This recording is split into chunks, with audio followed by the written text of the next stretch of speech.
You wanted the best. You've got the best podcast. The hottest podcast in the world. The Chris Voss Show, the preeminent podcast with guests so smart you may experience serious brain bleed. The CEOs, authors, thought leaders, visionaries, and motivators. Get ready. Strap yourself in. Keep your hands, arms, and legs inside the vehicle at all times, because you're about to go on a monster education roller coaster with your brain. Now, here's your host, Chris Voss. Chris Voss here from thechrisvossshow.com. Ladies and gentlemen, our latest things that makes it official. Welcome to the big show. As always, the Chris Voss Show is a family that loves you but doesn't judge you, at least not as harsh as the rest of the world, because we know you're here listening to the show for 16 years, 2,400 episodes, to make yourself better, to make the world better, to make your life better, to learn the stories and lessons of all the great authors and speakers and wonderful consultants that we have on the show. And, of course, we just keep doing that day after day after day, so there's plenty to listen to.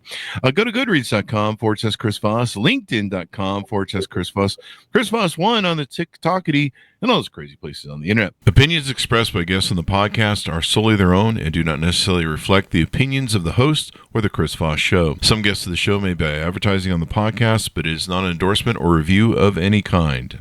Today, we have an amazing young man on the show with us today. Matthew Pearson joins us. He's the founder and managing director of Town Square Advisors, who works to better serve the needs of small and medium-sized businesses.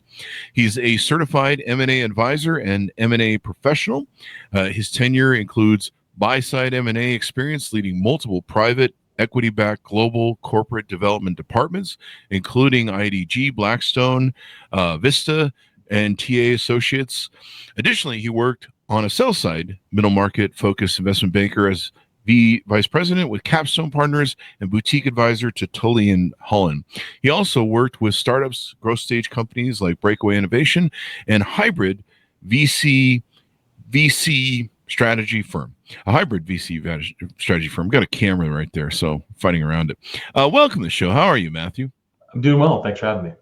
Thanks for coming. Give us your .coms. Where can people find out more about you on the interwebs? You can go to townsquare-advisors.com. Mm-hmm. And so give us a 30,000 overview of what you do there. Yeah, really, the whole entire business is framed around a construct that I've developed called the Square Management System, which is an effort to help both individuals and executives better understand corporate culture. A lot of people define culture as this amorphous construct. It's kind of obtuse. It's the general ways of doing. But, for whatever reason, I felt like there's probably a better way to approach how you actually can construct intentionally corporate culture so that we all have places that we enjoy working. Some people, new employees don't start their first day disgruntled, right? But some of them become that way. How does that happen? You want employees to be happy at work? That doesn't seem right. And you as a person probably want to be happy at work. And when you go hire for a new job, everyone's told there's a great culture, right? I don't think anyone's done an interview where the hiring manager told them that the culture of the company was terrible, right? Everyone says it's a great culture. But it doesn't always work out that way. What I put together was a system, kind of a four-sided square that I call constrained independence. And some people, you might be an example of someone who loves to work in an unconstrained environment, a lot of freedom to act and make independent decisions. Mm-hmm. Some people, though, don't like that. They really they need to be told how to execute and what to do. Some executives, correspondingly, they want the same thing. They want to have a more constrained environment. Mm-hmm. You can actually, through systems and processes and procedures, construct the type of corporate culture you want as an executive. And moreover, as in person, you can take the survey and you can understand the type of environment where you perform at your best. Oh. And you can use this across interviews or even in your current environment to help you understand how to navigate your corporate culture a little bit better. Yeah. Well, somebody needs to define it better, because we always hear, these terms kicked around, culture this, culture that. And, when I ask CEOs and stuff, what is your culture? What have you done to, what have you curated with your culture, your environment? And they're like, I don't know. Oh, no, it's tough. Same thing when I ask them, what's their leadership style? They're like, I don't know. I just lead. So it's kind of funny, the lack of intention on some of it. Well, I think part of it too, the genesis of a lot of this was some own self-reflection and conversations with friends over the years when I was in my early stages as a young professional. A lot of stories of people in bad working environments and things that happened to them along the way.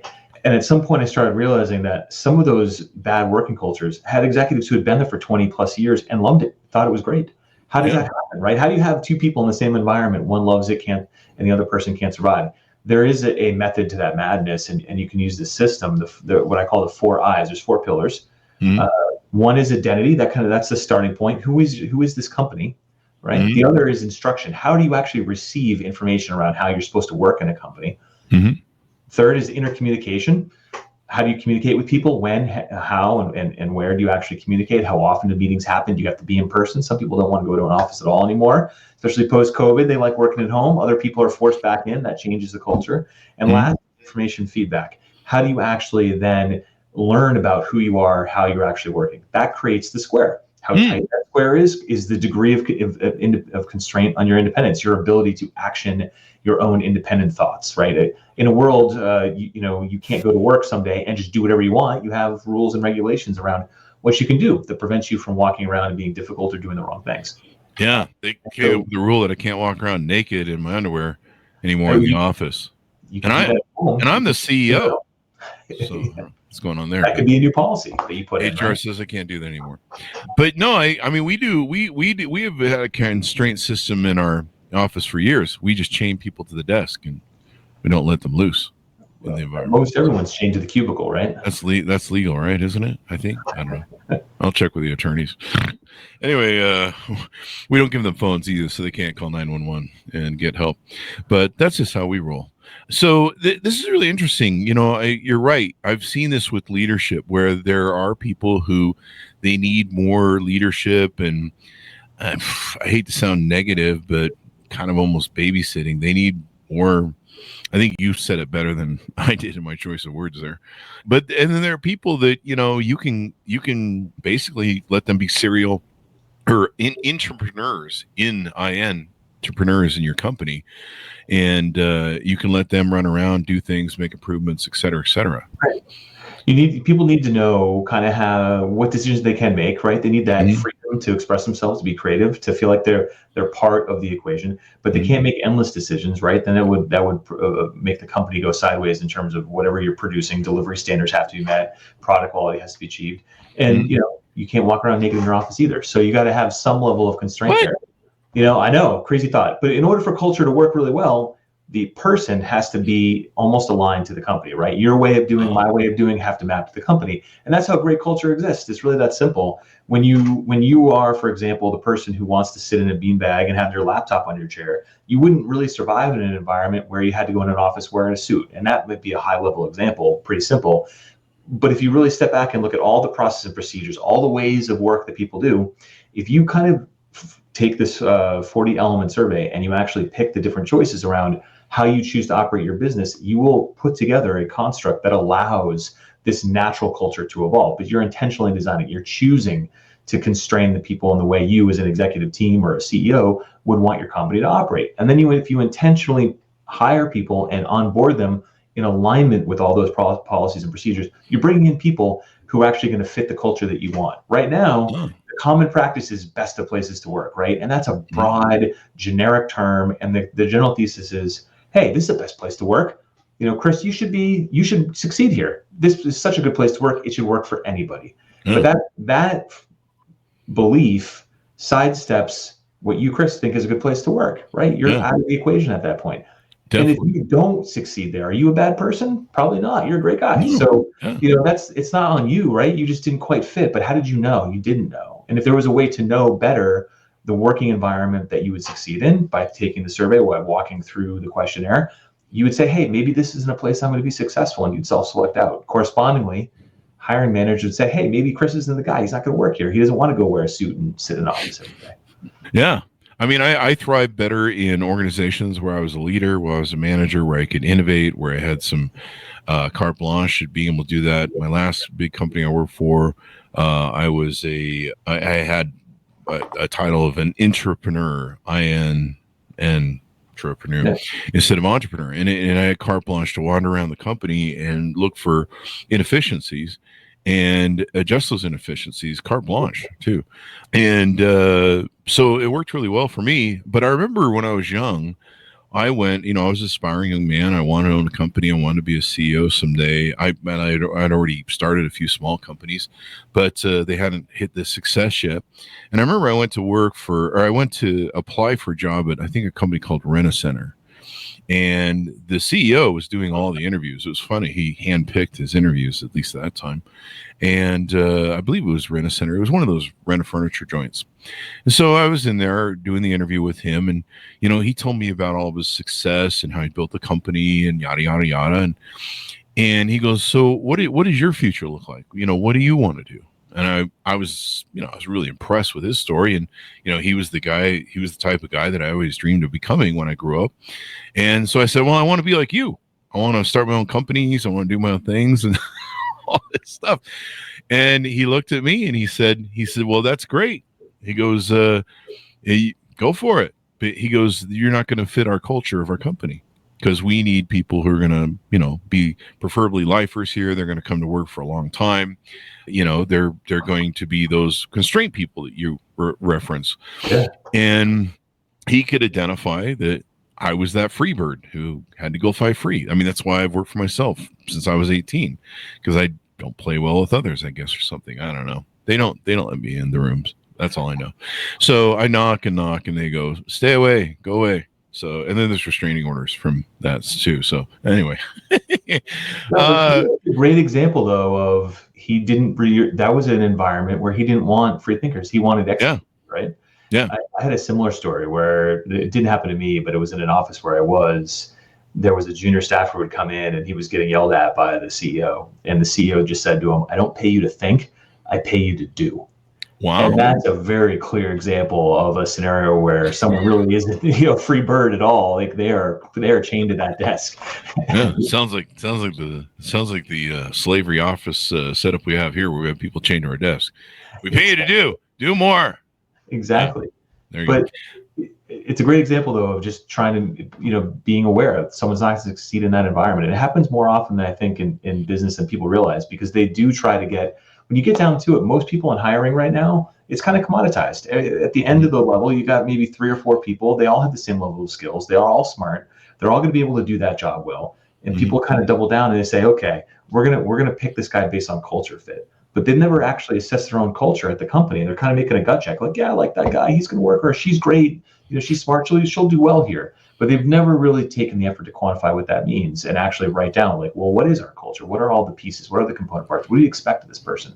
Do we even ask them? And that doesn't happen. And you bring up a good point too about this, because one thing I found is great salespeople don't make great managers, at least not in my experience. It's two different skill sets, especially when you got salespeople. When they're your top salespeople, they have a certain amount of carte blanche and freedom, and they've got some wiggle room. They can get away with shit.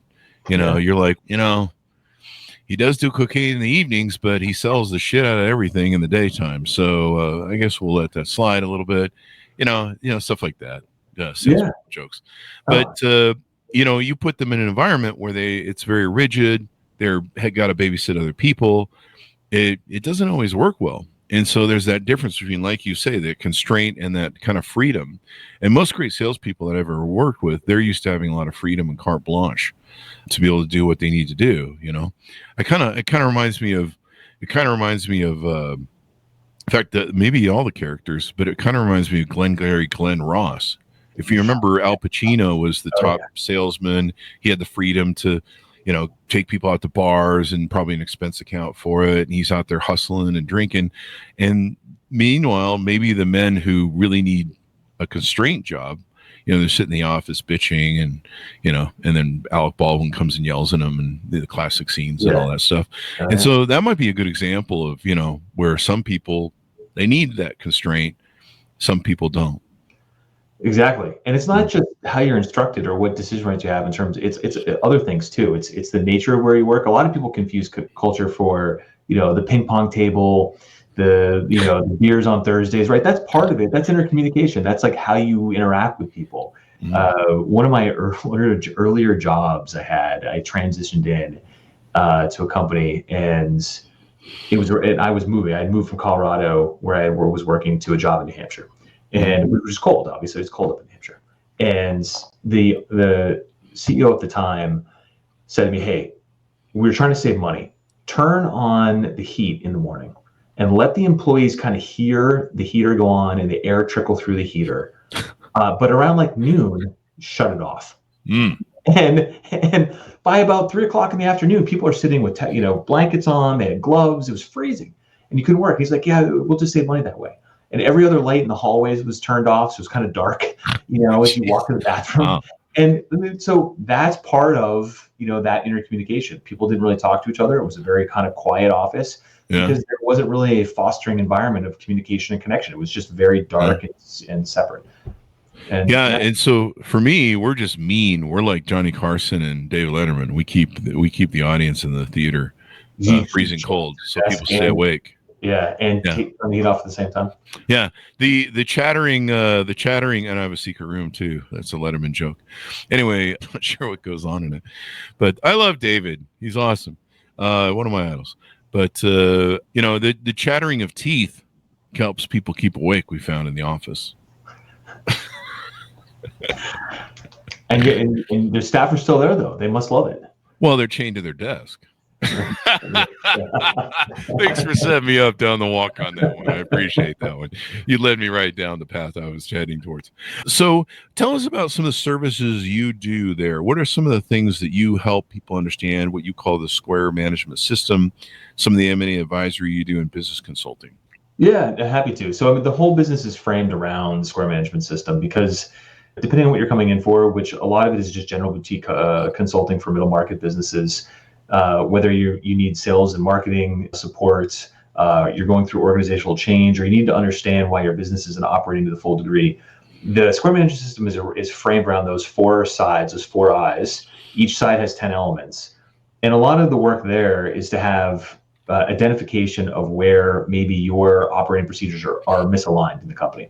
So we usually have an executive team will take it, the middle layer will take it, the junior staff will take the survey. And when you aggregate the scores, you can very clearly tell where the variances are and where you might have a problem. So if the executive team thinks that they've done a great job with branding and mission and setting up the identity of the business, but a lot of the middle staff think you've gone off strategy and you've launched a product that doesn't align to what you are as a business, you can kind of start to tell where things might fall apart. Or maybe you're not onboarding people the right way. People are lost. They haven't been instructed properly. And so you need to make some changes there. That's a great way to identify. And then usually services would fall out from there. So people, once you get the identification of the problem, then we can go work to solve that and figure out how to do that. When it comes to M&A, it's usually prep for the sales side, where people use the system to then get their business set up. One of the biggest things in M&A that small or medium-sized businesses don't really get as part of the process is that they have to do a lot of prep work to make sure that they're a sellable asset. This helps them set up for scale. The biggest thing a buyer would want is a business that is kind of intrinsically ready to go. It's got its own processes and procedures. Everyone's aligned. You can count on it to produce the growth that it said it would in the sale process. This system gets everything aligned and organized in a cohesive way, so you've got a better presented company at the time of sale. Moreover, one of the biggest things that causes failure in M&A is culture misfits. If you're on the buy side and you're looking to buy a company, you can use this same survey to score yourself, as the Square management system does produce a company score or a Square score. You can use it on your target entity and see where the variances are. And I've definitely been in circumstances when I was a banker where we had companies that use culture fit as a way to say yes or no to a transaction. Oftentimes we had companies that had fixed office space looking at a business where it was all remote, and they realized along the way they just weren't going to be able to get those staff to kind of commit to a working environment. It wasn't worth it for them to risk the investment if the staff weren't going to enjoy working there. So a lot of work we do around the buy side is helping identify whether or not this transaction, not just from a financial perspective, but from like an operating and a culture perspective, is going to be something that works. Yeah.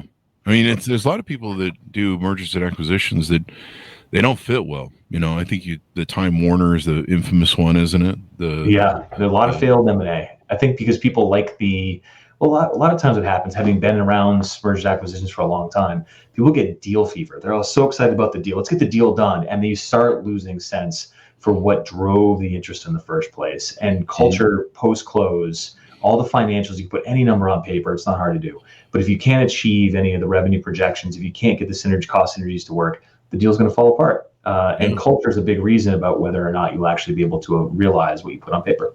And that's kind of why a lot of those big mergers, and I imagine medium and small, fails because maybe the cultures don't fit. Maybe that's right. Yeah. That's right. You need to go through a change management process and figure out where the differences are and the commonalities are. But again, most people don't do that. And this system will help you draw out where those differences are. And that'll aid your diligence work and it'll aid your integration work and set you up for a little more success. So both buy-side planning and sell-side assessment is kind of where I sit from the M&A side. On sales and marketing, it's really just around alignment. It's making sure that your team is all structured properly around what you're selling, why you're selling, getting the story right. It's a system that helps you kind of get alignment across department, cross-function. What are some examples of successful M&A you've seen? And I don't know, maybe the Time Warner is a good example of what not to do. Yeah, I think the best M&A that you can have is a scenario where you're actually able to affect scale. You're actually able to help grow that company and retain the original staff that you brought in as part of that acquisition. There's a lot of examples. Actually, more M&A is more successful than people. If it was so terrible, right? If M&A was such a bad thing, then companies wouldn't do it. If you look at the publicly traded companies out there, if you look at the Fortune 500, most of them go through acquisition. If you look at small, medium-sized businesses, private equity, they all leverage acquisitions to do it, to grow and to scale and to provide value for shareholders. So across the board, even though we always hear those horror stories of M&A gone wrong, if it was that bad, finance guys on Wall Street, they're smart. They wouldn't do it if it didn't work. But you can definitely make it better if you get that culture fit right. Culture fit is everything. Now, you have a forthcoming book you're probably working on. Tell us about that. I am. The book's called The Culture of Alignment. Thanks for mentioning it. I appreciate it. The book details really how we got culture wrong to start. This whole best places to work theory and this common-sized approach to culture just forgot one thing. You and I, the individual, the employee, it's really taken a back seat. This book then refocuses what true culture is, which is alignment between the employee and the company, and then guides you through an understanding of what the square management system is, that concept of constrained independence. Again, that's the box that employees get to play in, the amount of freedom they have to action ideas. And then it lays out the 4 sides and the 40 elements and actually helps you, the reader, determine, hey, based on this is a high level of constraint or maybe a light level of constraint by element to help you basically build the company that you think will operate best for you. It is not intended to be common sized. The whole theory here is that there is actually no wrong culture. There's no wrong square, just your square. And I think people need to start realizing that, hey, it's really okay to have your view of culture for your company. That's what's going to work best. And then you align your staff and your people to those processes and procedures, and you got a home run. I like this thinking. You've really changed my paradigm on a lot of this, because I've always thought there's a right culture, a healthy, I've talked about this before on the show. I'm a big Peter Senge fan, the learning organization. And I've always tried to build learning organization, an organization that can learn, grow, and adapt, and isn't afraid to ask questions, isn't afraid to learn, doesn't have an environment that, makes people fearful to say, hey, I might need some more help or some more information. I didn't quite get it the first time. And, that's important too.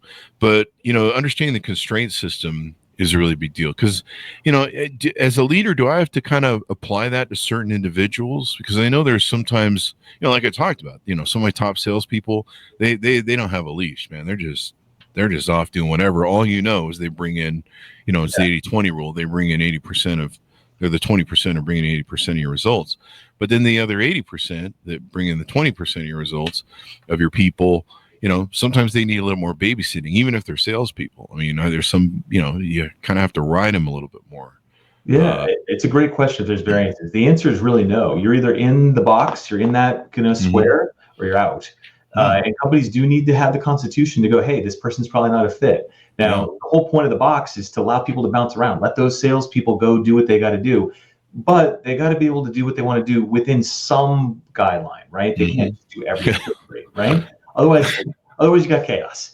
But I think that's the goal. And so some people really like that freedom, right? They want to have a really big box. They got to go find a company that lets the salespeople have that big box. Other companies say, hey, sales guys, we're going to give you the borders on what you can and can't do. And that might not be a fit, right? You might not be coffee for closers. You need a different environment. Coffee is for closers, folks. Always be closing. Always be closing. Exactly. I love that movie. But, I remember they played that whole scene for us when we were like, I was like a 20-year-old kid or something at a dealership, and they played that scene, and I was just like, holy shit. And so, it's a great movie. Probably the best movie about sales ever. I don't know. Maybe Death of a Salesman might be better. I don't know. You gotta have to give it to Glenn Gregg or Glenn Ross. Yeah, it's the best movie about sales. I mean, always be closing, ABCs, and all that stuff. That's something you learn from the great Zig Ziglar and other people.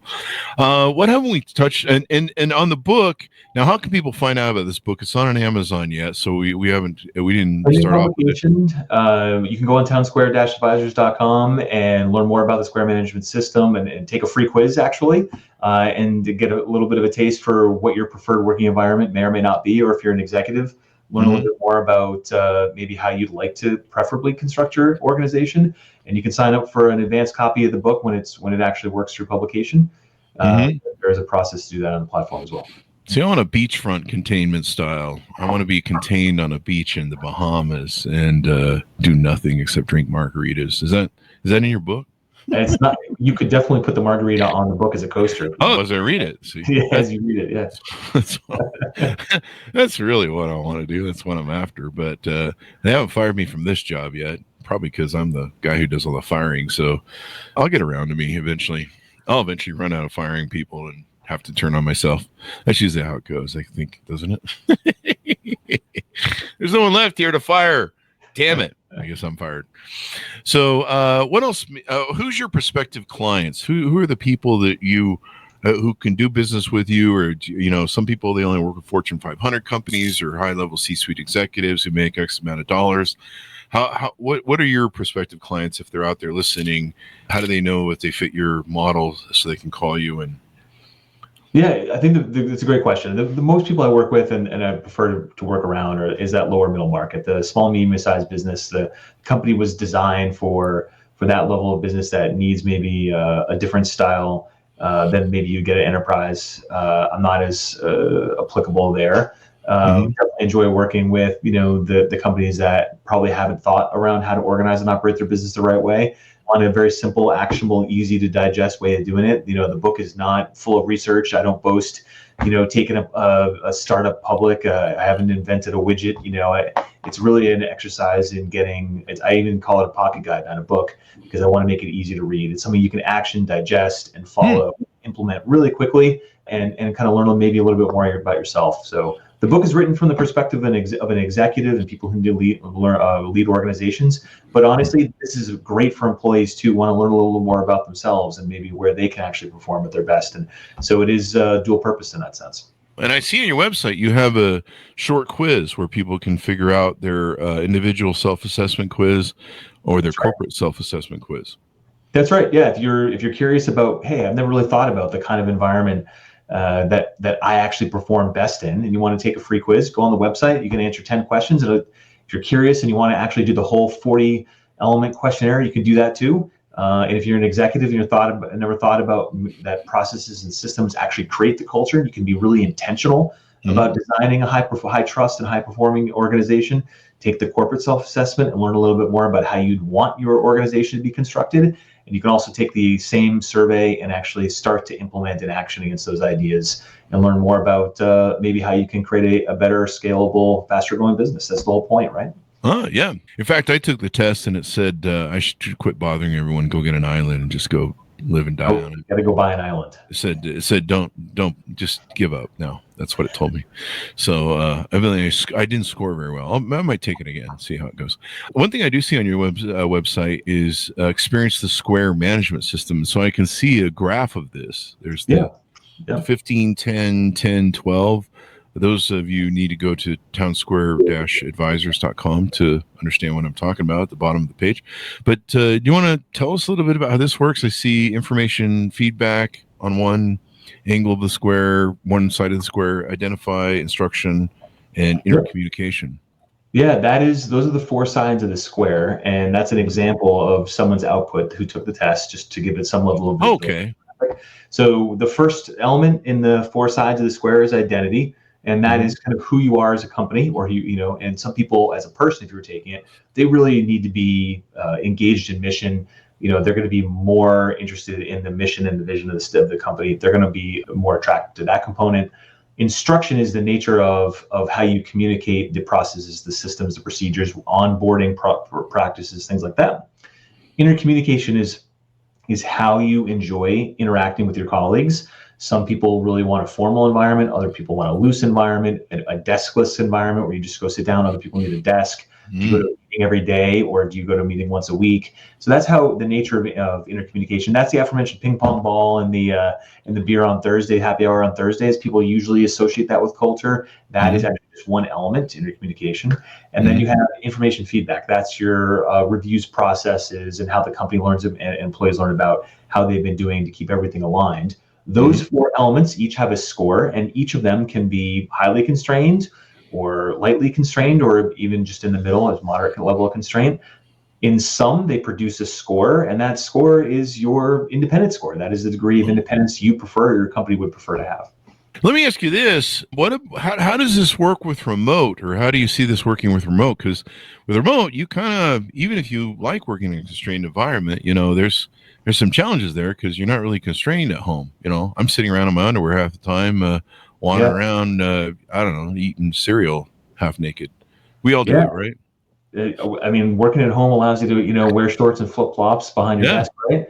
Yeah. There's a degree to which the remote person who prefers the remote environment is probably more in an unconstrained view than person who, I think if you were really enjoyed a constrained environment, you wanted to be in a desk job, you probably wouldn't take a remote job, right? You'd probably find a way to get around that. You wouldn't like it. I think that's part of that assessment. And one of the things in intercommunication is whether you go into office or not, the degree to which you interact with your colleagues post-work or during work. Do you go to social hours at your company? Do you go with friends in your office to get drinks after work? That's all part of intercommunication. Some people, they're more introverted. They don't want to see their employees after work. They just want to go home. They have their own friends. That's part of it. All that is contained in the survey.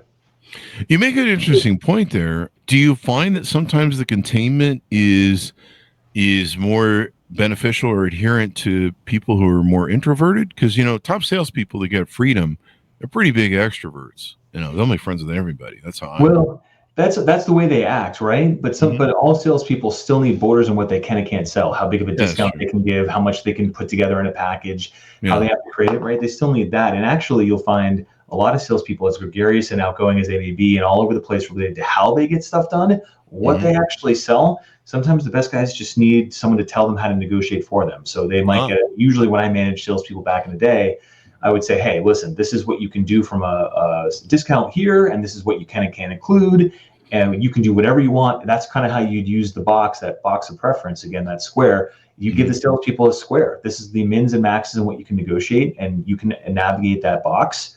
And it's yours to do what you want in there, so you can own that discussion, but you can't go outside the box. Yeah. If you need to go outside the box, then you got to come and see someone and ask for special permission, and that's how you can kind of control that behavior. I've constantly trying to keep them in some sort of box. Sometimes is the challenge. It's like, okay, well, you did the weekend with the hookers and the blow and the limo, but it's time to come back to the office and do your thing. Those top salespeople are. They're those Robert De Niro types or Al Pacino types. Al Pacino, yeah, they're out of the bar all the time, up to something. But they kick ass and take names. They earn a lot of the freedom they get. So I shouldn't bash them. But those are the guys who will make you like tons of money at your stuff. But you do have to keep an eye on them. Sometimes they would get out of hand, and they wouldn't fill out the paperwork right or get details right that were really important. Like, well, great, you wrote a loan for a guy for a mortgage. But does he want a 30 or 15? Like we can't process the paperwork unless you collect the data, and stuff like that. But yeah, it's interesting to me. I'd be kind of curious if there's a psychology to the containment people and the people that don't work well in containment. I haven't studied it, but I bet you there is. I mean, it's to a degree, that's kind of the point, right? It's the personal ways of doing, the personal philosophy, the personal beliefs of the individual employee, and then the way the company operates. And those two things have to map. If I really wanted to give you a little bit of a deeper dive of what you'd read in the book, The Culture of Alignment, it digs into a little bit on what one problem new hires always have, and you probably experience this, is when you start a new job, you kind of feel like you have to chameleon yourself, right? You have to fit in, right? You got to you're nice to everyone, you're doing everything under the sun to be liked and be seen as a team player, and you're almost compromising, maybe to a small degree, your own personal beliefs, your own morals, your own values, right? Because you want to be fit into that company. Mm-hmm. The argument here is we got to stop doing that. People they're at their best when they're on their own. They are who they are, and it's okay for you to be who you are. You just have to find the home that best fits who you are. And if you knew that in advance, you would succeed. You wouldn't have to be that chameleon on your first couple of months in the job. You'd just fit right in. It'd be a lot easier. What everyone's told people is that culture, that best place to work designation, well, everyone should be able to work here. It's the best place to work. And that isn't true. You gotta step back and look at your ways of working and hold tight and believe, hey, I'm Chris. I want to work on an island, and drink margaritas, and I'll go to work when I want to. And if you can find an employer who'll give you that freedom, then you're going to really do well. If you don't, if you need to chameleon yourself, it's not going to be good, right? You're not going to have fun. It's true. Yeah, you got to find what fits. But I love this because I've just kind of one of my problems that I had early on in business was I thought everyone was like me, and they're go-getters, and they wake up and they got a dream and they're chasing it, and they got a big vision for life and stuff, and I would hit this wall of what you call the containment people. There's nothing wrong with those folks. Everyone's got different roles and different things they like. Some people love being a janitor. Yeah. I mean, it's a nightmare being an entrepreneur. Is it fun? Is there benefits? Yeah, but it's a whole lot of freaking work. And some people just aren't up for it. Some people, they just hey man, I remember working, there was a time where I left Utah and moved to Vegas, and I bumped into some Chinese investors, and they wanted to start a mortgage company. And it was kind of nice to work at a place where at 5 o'clock I could punch out. And I worried about profitability, but I wasn't like worried about it like it was my money. And so yeah, sometimes those places are just more comfortable. And that's okay. Not everyone's got to be, hustle culture, go get them, all that sort of stuff, Yeah. It's okay there are some people who want it, to your point, you walk in, I want to be you, I want to be the CEO. There's some people who that's all they want in life. That's what they want to go do. And there's other people who are just fine staying at a certain level. I got a great friend of mine, lives out in the Midwest. He's like, Matt, I don't want to manage people. I'll do whatever you want me to do. I don't want to manage them. And so he's kind of just floated along, and he's very happy. He's got a great family. He's a great guy. He's intelligent. He's kind of floating along, and that's okay. That's what he wants to do. And so why should we try to change that?